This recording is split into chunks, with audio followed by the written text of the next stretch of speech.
தொலைக்காட்சி நண்பர்கள் உங்கள் அத்தனை பேருக்கும் என்னுடைய முதற்கண் வணக்கத்தை தெரிவித்துக் கொள்கிறேன். இன்று அறிவியல் மேதை வி.சி. ராமன் அவருடைய பிறந்த நாள். அவர் உலகத்திற்கே வழிகாட்டியாக 1930 நோபல் பரிசு பெற்றார். இது இந்தியாவிற்கே ஒரு வரலாறு படைக்கப்பட்ட தினமாக இந்த தினம் எல்லோராலும் போற்றப்படுகிற தினமாக இந்த தினம் திகழ்ந்து கொண்டிருக்கிறது. அறிவியல் மேதைக்கே நோபல் பரிசு கிடைத்ததும் ஒரு காலம். இதற்கு முன்னால் நான் சொல்லியிருக்கிறேன், நோபல் பரிசு யாருக்கு வழங்க வேண்டும் என்று புரிந்து கொள்வீர்கள். எங்களை பொறுத்தவரையிலும் இன்று பத்திரிகை நண்பர்களை சந்திப்பதற்கு காரணமே, நான் பத்திரிகையின் மூலமாக அனைத்து இந்திய அண்ணா திராவிட முன்னேற்றக் கழகம் மீண்டும் வெற்றி பெற வேண்டும், பிரிந்தவர்கள் ஒன்று சேர்க்கப்பட வேண்டும்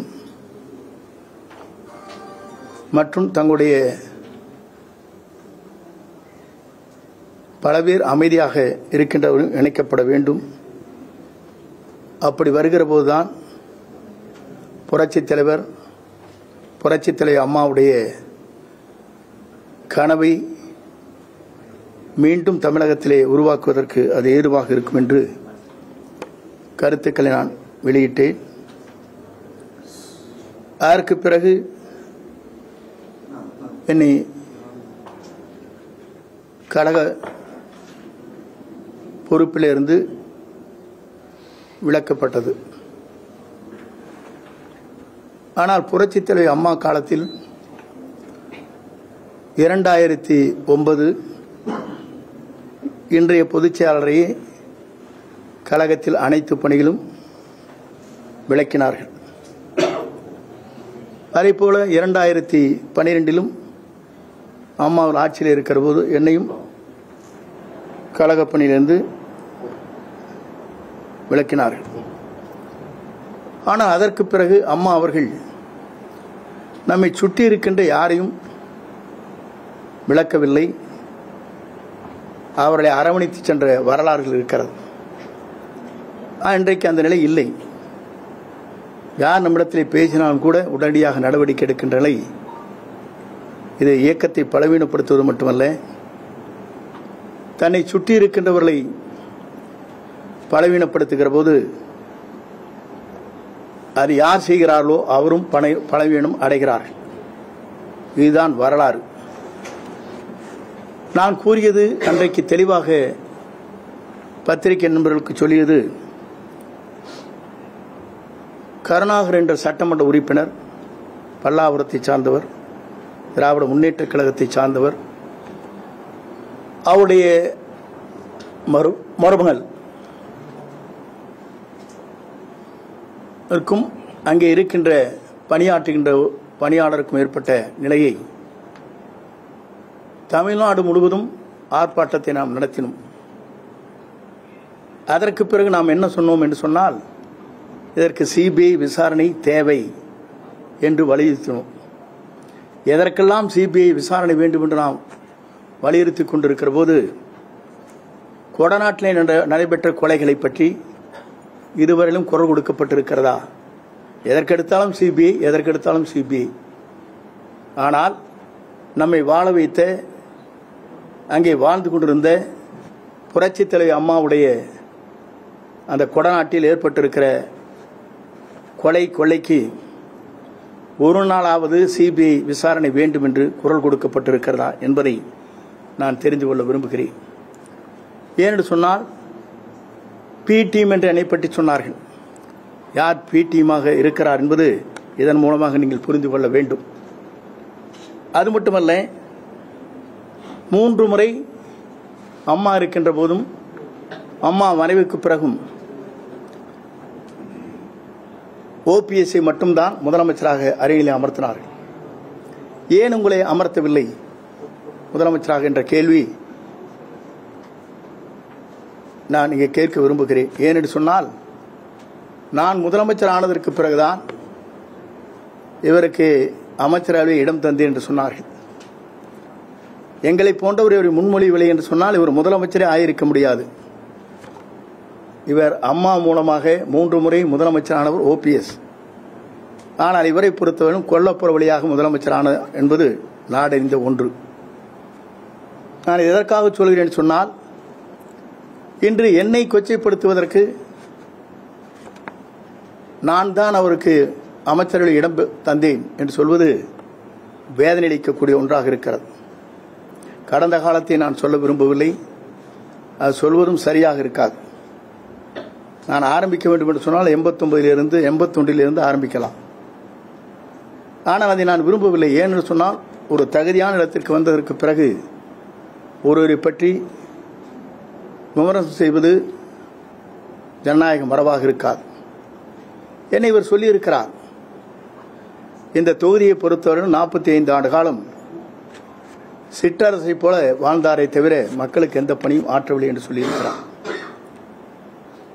உங்களிடத்திலே மிக விரைவிலேயே ஒவ்வொரு அமைப்பை சார்ந்தவர்களும் என்னை எப்படி பாராட்டி இருக்கிறார்கள், எப்படி உன்னுடைய பணிகள் அமைந்திருக்கிறது என்பதை பல்வேறு சங்கங்கள், வேளாண்மையிலே இருக்கின்ற விவசாயிகள் பாராட்டியதும், அதே போல இன்றைக்கு சமூக ஈடுபாடுகளில் இருக்கின்ற நம்முடைய ஈரோட்டை சார்ந்திருக்கிற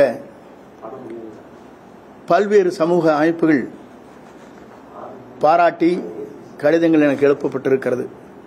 கடுமையான உழைப்பின் காரணமாக இந்த தொகுதியை வளமான தொகுதியாக நீங்கள் மாற்றியிருக்கிறீர்கள் என்று நான் அவரிடத்திலே பாராட்டுதலை பெற்றிருக்கிறேன். இவர் சொன்னது எனக்கு மிகவும் வேதனை அளிக்கக்கூடிய ஒன்று. ஏனென்று சொன்னால், சிற்றரசை போல தொகுதி மக்களுக்கு எந்த பணியும் ஆற்றாதை போல, கழக தொண்டர்களுக்கு எந்த உதவியும் செய்யாதை போல கருத்துக்கள் பரிமாறப்பட்டிருக்கிறது.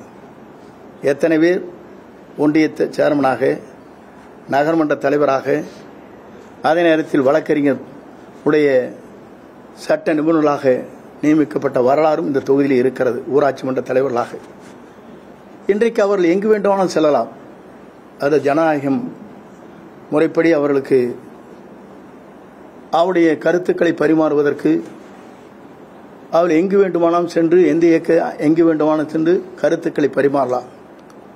ஆனால் குறை சொல்வதற்கு முன்னால் இவர் என்ன செய்தார் என்று சொன்னால், இவருடைய மாமன் அவருடைய இறுதிச் சடங்குக்காக கோபிச்செட்டிப்பாளையம் வருகிற போது முடித்ததற்கு பிறகு நம்முடைய நெடுஞ்சாலை பயணி விடுதியில் குளித்து விட்ட எங்களிடத்திலே சொன்ன ஒரே வார்த்தை, அப்போது 5 பேர்கள் அங்கே இருந்தால் இப்போதும் அவர்கள் இருக்கிறார். ஏன்னா எல்லா பணத்தையும் உங்கள் தொகுதியிலே கொண்டு கொட்டிட்டீங்க போல் இருக்குது, ரோடெல்லாம் பார்த்தா நானே எடப்பாடியிலே இப்படி இல்லைன்னு சொன்னார். எப்படி இந்த வார்த்தை இங்கே சொல்லப்பட்டிருக்கிறது? இல்லை என்று சொல்ல மறுக்க முடியாது. அந்தியூருடைய அவர் சொந்த மாமன் இறுதிச் சடங்கு நடைபெற்றது கோபிச்செட்டிப்பாளையத்தில். நான் எதற்காக சொல்லி, அன்றைய ஒரு நிலை இன்றைய ஒரு நிலை என்பது வேதனை அளிக்கக்கூடிய ஒன்றாக இருக்கிறது.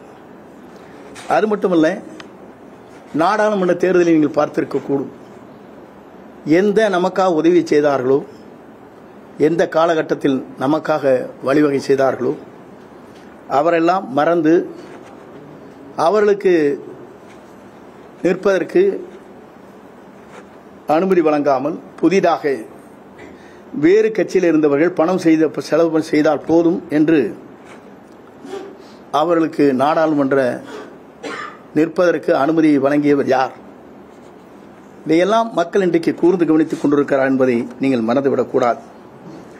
நான் எதற்காக இதை சொல்கிறேன் சொன்னால், முதலே இவர் முதலமைச்சர் ஆவதற்கு வழிவகை செய்தவர் அன்றைய பொதுச் செயலாளர் சின்னம்மா சசிகலா அவர்கள். அவரை பற்றி கொச்சையாக பேசினார். நாங்கள்லாம் அவரிடத்தை சொன்னோம், அரசியல் நாகரிகம் என்பது நம்மை வளர்த்தவர்களே வளர்த்த கடா மார்பிலே மாய்வதைப் போல பேசக்கூடாது என்று சொல்லியிருக்கிறேன். அது மட்டுமல்ல, அடுத்ததாக 18 பேர்கள் நமக்கு தேவைப்பட்டது. டிடிவியுடைய அந்த 18 சட்டமன்ற உறுப்பினர் நமக்கு உறுதுணையாக இருந்த காரணத்தின் அடிப்படையிலே தான் 122 பேர்கள் இன்று சட்டமன்ற பேரவையினுடைய தலைவர் முன்னால் ஒருமனதாக இவரை கொண்டு வருவதற்கு முயற்சிகள் மேற்கொண்டு அந்த பணிகள் நிறைவேற்றப்பட்டது. அதற்கு பிறகு டிடிவியுடைய 18 பேர்களையும் கழகத்திலிருந்து சட்டமன்ற உறுப்பினர் பதவியிலிருந்து நீக்கப்பட்டார்கள். அதற்கு பிறகு ஆட்சி நடத்துவதற்கு தடுமாறி கொண்டிருக்கிற போது தர்மயுத்தத்தை நடத்தி கொண்டிருக்கிற OPS அவர்களை அழைத்து வந்து, நீங்கள் 11 பேரும் எங்களுக்கு ஆதரவு தாருங்கள், நீங்கள் ஒருங்கிணைப்பாளர், நான் இணை ஒருங்கிணைப்பாளர், நான் முதலமைச்சர், நீங்கள் துணை முதலமைச்சர் என்று சொல்லி அவரையும் அந்த நிலைக்கு கொண்டு சென்று காலம் கடந்ததற்கு பிறகு அவரையும் வெளியேற்றினார். அதற்கு பிறகு நம்மை இன்றைக்கு அந்த அளவிற்கு 4 ஆண்டு காலம் ஆட்சி கட்டிலே அமர வைத்து நம்மை பாதுகாத்த பாரதிய ஜனதா கட்சிக்கு 2024 இந்தியாவே என்ன செய்ய போகிறது என்று தத்தளித்துக் கொண்டிருக்கிற நேரத்திலே தான் பாரத பிரதமர் நரேந்திர மோடி அவர்களை கொண்டு வர வேண்டும் என்ற நேரத்தில் அன்றைக்கு வாபஸ் பெற்றது மட்டுமல்ல, நான் இனிமேல் பாரதிய ஜனதா கட்சியோடு கூட்டணி இல்லை, இன்றும் இல்லை, 2016 இல்லை, 19 இல்லை, 2026 இல்லை, 29 31 இல்லை என்று சொன்னார். சொல்லி முடித்துவிட்டு எந்த இயக்கம் இன்றைக்கு தமிழகத்திலே தடை செய்யப்பட்டிருக்கிற அந்த இயக்கத்திற்கு சென்று மதிலை தொப்பியை போட்டுக்கொண்டு உரையாற்றினார். இதெல்லாம் நாடறிந்த ஒன்று. இதெல்லாம் எதற்காக சொல்லுவேன் சொன்னால், நடந்த காலத்தை பற்றி சொல்ல வேண்டும் என்று சொன்னால் இதைவிட விமர்சனம் எங்களால் செய்ய முடியும். ஆகவே அதையெல்லாம் விட்டுவிட்டு நான் சிலவற்றை மட்டும் சொன்னேன். இன்றைக்கு கட்சியில் இருக்கிற முக்கிய பொறுப்பாளருக்கு இருக்கிற இந்த இயக்கத்திற்காக தங்களை அர்ப்பணித்துக் கொண்டிருக்கிற நிர்வாகிகளுக்கு இருக்கிற இடர்பாடுகள் என்ன என்று சொன்னால், 45 வயது உட்பட்டவர்கள் மட்டும்தான் பூத் கமிட்டியில் இருக்க வேண்டும் என்ற ஒரு நிலையை அவர் பிரகடனப்படுத்தினார். எல்லோரும் சொன்னோம், குறைந்தது கூடுதல் வயது இருந்தால் இந்த இயக்கத்திற்காக தங்களை அர்ப்பணித்துக் கொண்டு மக்களை அடையாளம் தெரிந்தவர்களையும் ஒரு 4 பேரை போட்டுக் கொள்ளலாம் என்று கூட கேட்டோம். இல்லை இல்லை, 45க்கு ஒரு வயதுக்கு உட்பட்டவர்கள் தான் இருக்க வேண்டும் சொன்னார். இந்த இயக்கத்திற்காக 1972 அம்மா காலத்திலிருந்து பல்வேறு பொறுப்புகளை வைத்துக் கொண்டிருக்கிற ஊராட்சி மன்ற, உள்ளாட்சித்துறை, கூட்டுறவுத்துறை, பல்வேறு துறைகளிலே பணியாற்றி கொண்டிருப்பவர்களுக்கு அந்த வாய்ப்பில்லை. இதை நான் எதற்காக சொல்லுவேன் சொன்னால், பூத் கமிட்டி என்பது 9 பேரை கொண்டிருக்கிற கமிட்டி. அதிலே ஒன்றும் போன முறை போட போது 57 பேர்கள் போட்டோம்.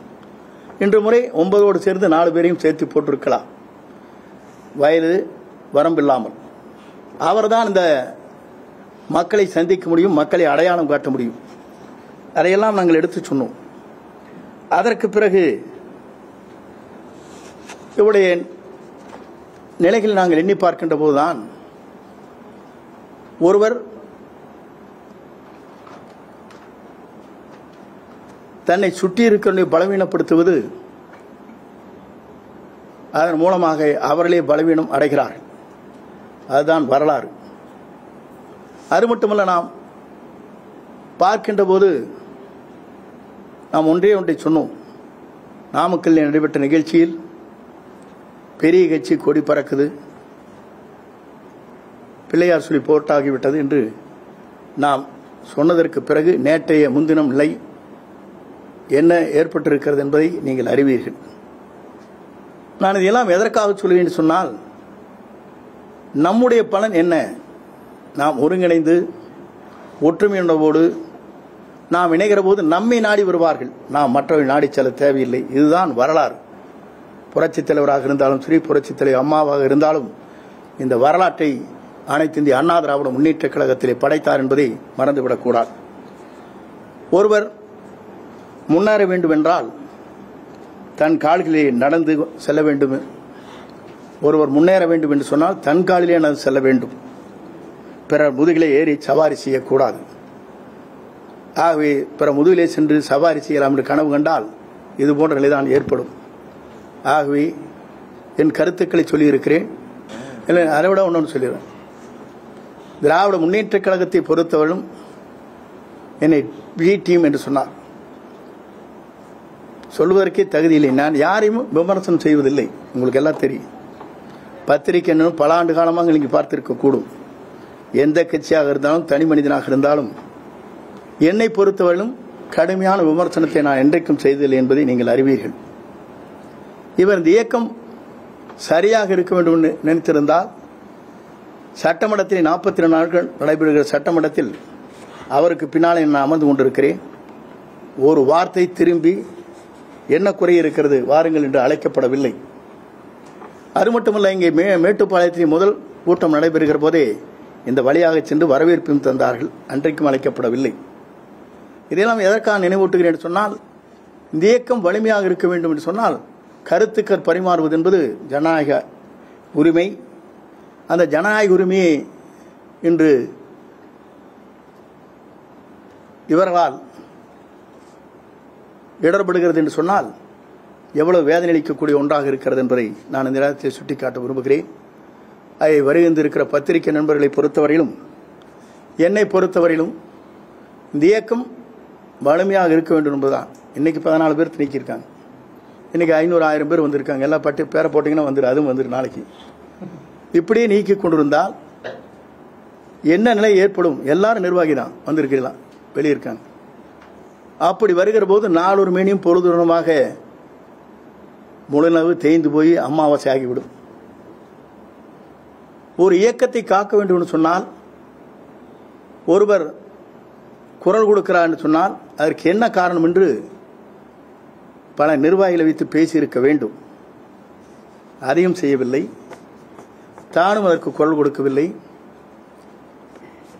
ஆனால் இன்றைக்கு முக்குளத்தோருடைய தேவர் திருமகனாருடைய அந்த விழாவுக்கு சென்றபோது அங்கேதான் எல்லோரையும் சந்திக்க முடியும் என்ற நோக்கத்தோடு தான் சென்றேன். நான் முதல்ல சொன்னேன், நான் யாரையும் பார்க்கல, டிடிவி பார்த்தீங்களா, ஓபிஎஸ் பார்த்தீங்கன்னா இல்லைன்னு சொன்னேன். இல்லை பார்த்தார், நாங்கள் இவங்கள தான்.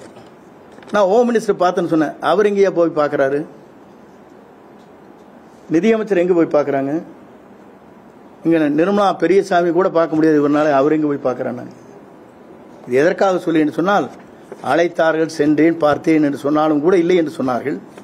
பார்க்கவே இல்லை என்று சொன்னாலும் பார்த்தார் என்று சொன்னார்கள். இதுதான் அவர்களுக்கும் இருக்கிற முரண்பாடு என்பதை நான் தெரிவித்துக் கொள்கிறேன். அதோடு மட்டுமல்ல, இன்றைக்கு இவர் ஆட்சியை நடத்தவில்லை, இவர் கட்சியை நடத்துவதை காட்டிலும் இவர் மகன், இவருடைய மாப்பிள்ளை, இவருடைய மருமகன், இவருடைய அக்கா மகன் தான் இன்றைக்கு பல்வேறு கருத்துக்களை சொல்லி உங்களுக்கு தெரியும். கால் உழுகிறது, போகிறது, நாளைக்கு பதவி எடுத்துன்னு சொன்னால் அவங்கள்ட்ட போய் நேசிக்கிறது, இதெல்லாம் உங்களுக்கு தெரியாத ஒன்றும் இல்லை. நான் சொல்லவே வேண்டியதில்லை. பத்திரிகை நண்பர்கள் எல்லோரும் நாள்தோறும் பார்த்து கொண்டிருக்கிறீர்கள். இந்த நிலை நீடித்துக் கொண்டிருக்கிறது. அப்படி என்றால் அந்த இயக்கத்திற்காக தியாகம் செய்தவர்கள், இந்த இயக்கமே உயிரென்று நேசித்தவர்கள், சாதாரண இந்த இயக்கத்தை பற்றி தெரியாத இடத்திலே சென்று மண்டியிட வேண்டிய காலம் இன்றைக்கு உருவாக்கப்பட்டிருக்கிறது என்பதை நான் இந்த நேரத்திலே தெரிவித்துக் கொள்கிறேன். நன்றி, வணக்கம். அதிமுக நீக்கப்பட்ட பிறகுதான் இந்த அதிமுக வாரிசு அரசியல் இருக்குது அப்படின்ட்டு நீங்க கட்சியில் இருக்கும்போது இந்த வாரிசு அரசியல் நீங்க ஏன் சார் சொல்றீங்க? அன்றைக்கு சொல்லியிருந்தா அன்னைக்கு நீக்கியிருப்பாங்க. சரி, அப்படி ஓபிஎஸ் உங்களுடைய தலைமை அலுவலகத்தை அடிச்சு உடைக்கிறாரு, பொதுக்குழுல அவர் நீக்கப்படுறாரு. அதுக்கப்புறம் நீங்களே தான் வெளியில வந்து செய்தியாளர் சந்திப்புல என்ன சொல்றீங்கன்னா அவர் செய்தது தவறு அப்படின்னு சொல்றீங்க. ஆனா இப்ப அவர் செய்தது தவறு இல்ல அப்படின்னு சொல்றீங்க. இல்ல இல்ல, நான் அதற்குள்ளே போக விரும்பவில்லை. நான் சொல்லி நீங்க சொன்ன கேள்விக்கு பதில் சொல்ல கொடுங்க பிளீஸ். நீங்க எதற்கு இருங்க, நீங்க கேட்கறதுல எனக்கு தெரியுங்க. தயவு செஞ்சு ஒரு நிமிஷம் ஒவ்வொருத்தரை கேளுங்க, உணர்ச்சி வசப்படாதீங்க. நான் அந்த பொறுமையை சொல்லட்டேன். இவர் கேட்ட கேள்வி எந்த அன்னைக்கு நான் சொன்னேன்? அவர் உள்ள பொதுக்குழு நான் சொல்லியிருக்கேன்னா? இல்ல நான் சொல்லவே இல்லை, எப்பவுமே சொல்ல. நீங்க முதல்ல இருங்க, நீங்க இருங்க, நீங்க ஏதோ டேப் எடுத்து சொல்லக்கூடாது. நான் எந்த கருத்தையும் அதற்கு பரிமாறவில்லை அன்றைய நிலை, புரியுதுங்களா? இல்ல இல்ல, நீங்க சொன்னதுங்க.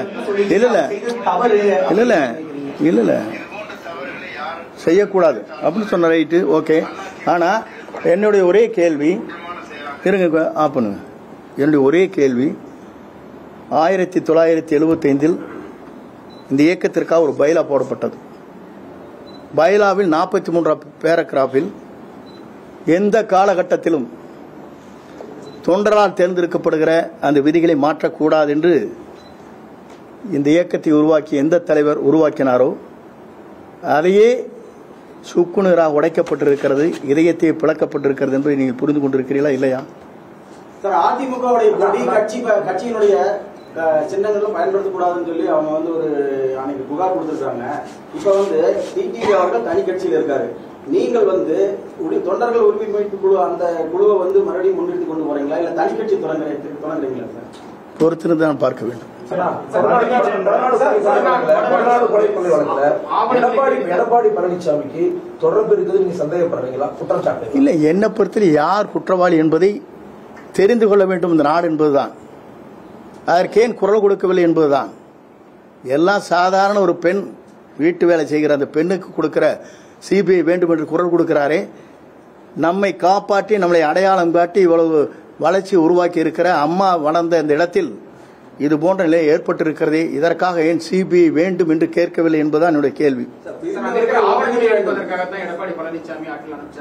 அதெல்லாம் நான் என்னைக்கும் சொன்னவில்லை. அவர் சொல்றதுல அவர்கிட்ட கேட்கணும். இல்ல இல்லைங்க, இல்ல நான் சொல்றது அவர்கிட்ட கேட்க வேண்டிய கேள்வி எங்கிட்ட கேட்க கூடாது. இல்ல இல்ல இருங்க, அவர் இல்ல ஒவ்வொருத்தரும் ஒரு கருத்து சொல்லுவாங்க. இல்ல இல்ல நான் இல்ல இல்ல இல்ல இல்ல நான் அந்த கருத்துக்குள்ளே போக மாட்டேன். நீங்க அவனை கேட்பீங்க, அவனை இருந்த நகை இருந்தன கேட்பீங்க, அதுக்குள்ள என்ன வேற இருந்தன கேட்பீங்க. இதுக்கெல்லாம் நான் பதில் சொல்ல முடியாது. என்ன இருங்க, என்னை பொறுத்தவரையிலும் என்னுடைய கருத்துக்கள் மட்டும்தான் சொல்ல முடியும். ஜனநாயக ரீதியாக ஒவ்வொருவரும் ஒரு கருத்துக்கள் சொல்வதற்கு நீங்கள் கேள்வி கேட்க இயலாது. அதற்கு என்னால் பதில் சொல்ல முடியாது. இல்லை, என்னை பொறுத்தவரையிலும் நாங்கள் 6 பேர் சென்றோம். பிஜேபி இணைக்கப்பட வேண்டும் சொன்னோம். வெளியேற்றவில்லை, மீண்டும் நம் கழகத்தில் இணைக்கப்பட வேண்டும் என்று சொல்லி அங்கே என்ன நடைபெற்றது என்பது நான் வெளியே சொல்ல விரும்பவில்லை. ஆனால் அந்த அளவிற்கு வேகமான சொற்கள் அங்கே ஏற்பட்டது எனவும் நாடறியும். ஆனால் என்னை பொறுத்தவரையிலும் என்னை அழைத்தவர்கள் பிஜேபி தான். அழைத்து இரு இயக்கங்களையும் ஒன்று இணைக்கப்பட வேண்டும் என்று கூறியதும் அவர்கள்தான். நானும் அதையே தான் சொன்னேன். இயக்கம் ஒன்றிணைக்கப்பட வேண்டும். உங்களை விட்டால் எங்களுக்கு வேறு வழி இல்லை, எங்களை விட்டால் உங்களுக்கும் மாற்று இல்லை. ஆகவே எங்களை தமிழ்நாட்டுடைய அரியணையை அமர்த்துவதற்கு நீங்கள் தயாராக இருக்க வேண்டும். 2029 உங்களுக்கு உங்கள் தேவைகளை பூர்த்தி செய்வதற்கு மேலே இருக்கிற உயர்மட்டத்தை சார்ந்தவரோடு கலந்து பேசி அந்த முடிவுகளை மேற்கொள்ளலாம் என்று தான் சொன்னேனே தவிர என்னை வைத்துக் கொண்டு பிரிவினை நாடுவதற்காக அவர்கள் என்றைக்கும் அந்த வார்த்தையை சொல்லவில்லை.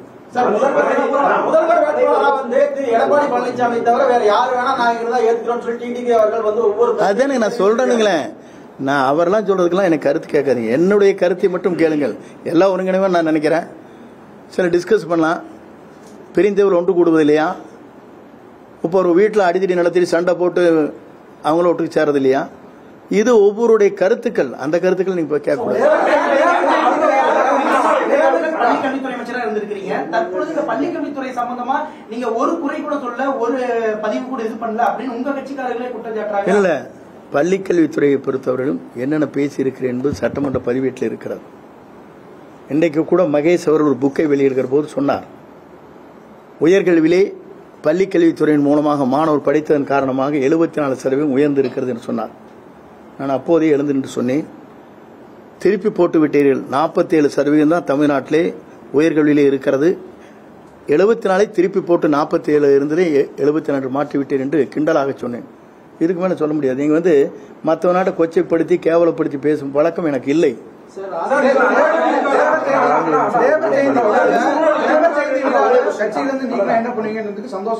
இல்ல இல்ல அதுக்கு இல்லைங்க. அன்னைக்கு சும்மா ஒரு செகண்ட் சொன்னதில்ல வச்சுட்டு கேட்டுக்கூடாது. நீங்க தயவு செஞ்சு, நீங்க நல்லா கேட்பேன்னு எனக்கு தெரியும். தயவு செஞ்சு இருங்க, நான் சொல்லிடுறேன். அதுக்கு பிறகு மனம் வேதனை அடைகிறேன். கேட்டாங்களே 5-6 பேர் வந்து சும்மா வர கேட்டதெல்லாம் சொல்லிட்டு இருக்கக்கூடாது. அவங்க 2 போட்டான்னு அதை சொல்லிட்டு இருக்கக்கூடாது. மன வேதனை அடைகிறேன், வருத்தப்படுகிறேன். இது போன்ற நிகழ்வு என்பது என் வாழ்வில் இது போன்ற நிகழ்வு ஏற்பட்டிருப்பது என்பது என்னால் வேதனை அளித்துக் கொண்டே இருக்கிறது என்று சொன்னேன். அதற்கு பிறகு இரவு முழுவதும் நான் தூங்கவில்லை என்றால் சொன்னேன். அதெல்லாம் கேளுங்களேன்.